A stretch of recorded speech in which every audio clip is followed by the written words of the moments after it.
I-type mo lang dyan kung magkano yung amount na ipapadala mo sa Pinas. Click mo lang yung plug sa ibaba, palitan mo siya ng Philippine kasi sa Pilipinas ka magre-remit. Tapos pre-charge din yan kasi new user ka.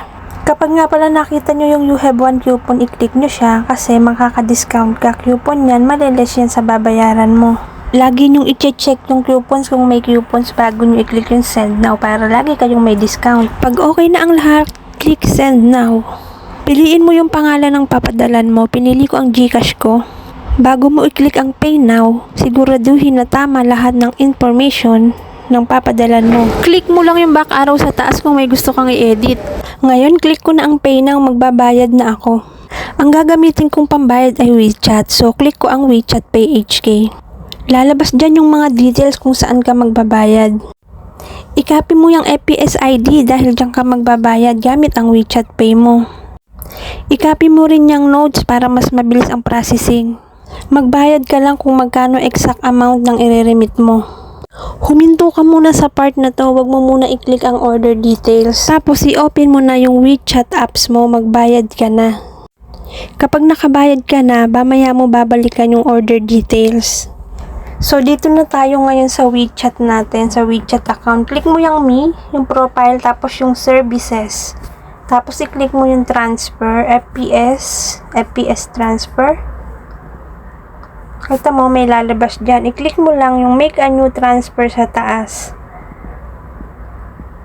Tapos piliin mo yung FPS identifier. Ilagay mo dyan ngayon yung FPS ID ni Panda.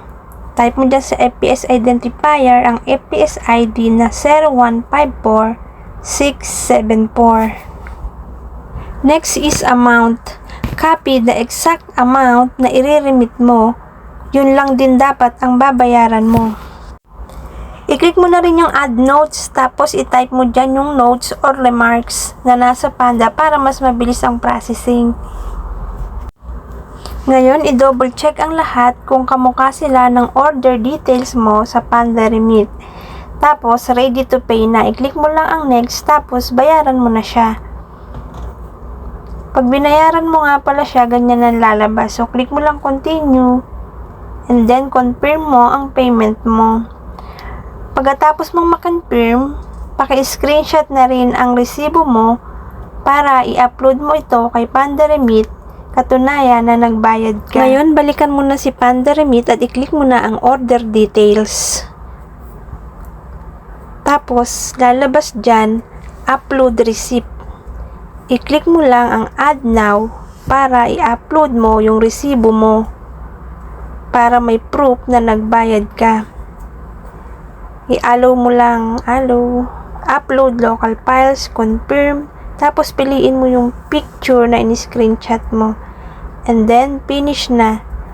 Hintayin mo na lang siyang pumasok sa GCash mo. Click mo lang ang I have transfer.